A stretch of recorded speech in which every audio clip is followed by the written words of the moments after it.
Part of pay running allowance যোগ করে pension ও আনুতোষিক প্রদানের দাবির বিষয়ে ২৭ জানুয়ারি পর্যন্ত সরকারকে সময়সীমা বেঁধে দিয়েছিল বাংলাদেশ রেলওয়ে রানিং স্টাফ ঐক্য পরিষদ। কিন্তু ২৭ জানুয়ারি দুপুর পার হলেও এখন পর্যন্ত এই বিষয়ে কোনো সুরাহা না হওয়ায় কর্মবিরতিতে যেতে পারেন রানিং স্টাফরা। এতে সারা দেশে রেল যোগাযোগ বন্ধ হওয়ার আশঙ্কা রয়েছে। রেলের সূত্রে জানা গেছে, নিয়ম অনুযায়ী একজন রানিং স্টাফ ট্রেনে দায়িত্ব পালন শেষে তার নিয়োগপ্রাপ্ত এলাকায় হলে ১২ ঘন্টা এবং এলাকার বাইরে হলে ৮ ঘন্টা বিশ্রামের সুযোগ পান। রেলওয়ের স্বার্থে কোনো রানিং স্টাফকে তার বিশ্রামের সময় কাজে যুক্ত করলে বাড়তি ভাতা সুবিধা দেওয়া হয়, যা রেলওয়ে মাইলেজ সুবিধা হিসেবে পরিচিত।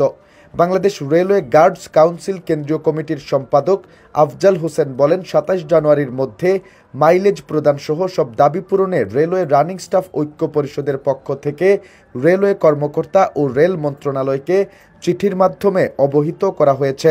আমাদের এই আন্দোলন ৩ বছর ধরে চলছে। এ বিষয়ে কোনো সিদ্ধান্ত নেয়নি রেল কর্তৃপক্ষ।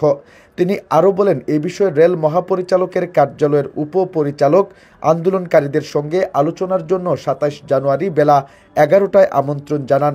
এতে রেলপথ মন্ত্রণালয়ের সচিবের সভাপতিত্বে রেলের মহাপরিচালক সহ ঊর্ধ্বতন কর্মকর্তাদের উপস্থিত থাকার কথা ছিল, কিন্তু আন্দোলনকারীরা এই আলোচনা সভায় যোগ দেননি।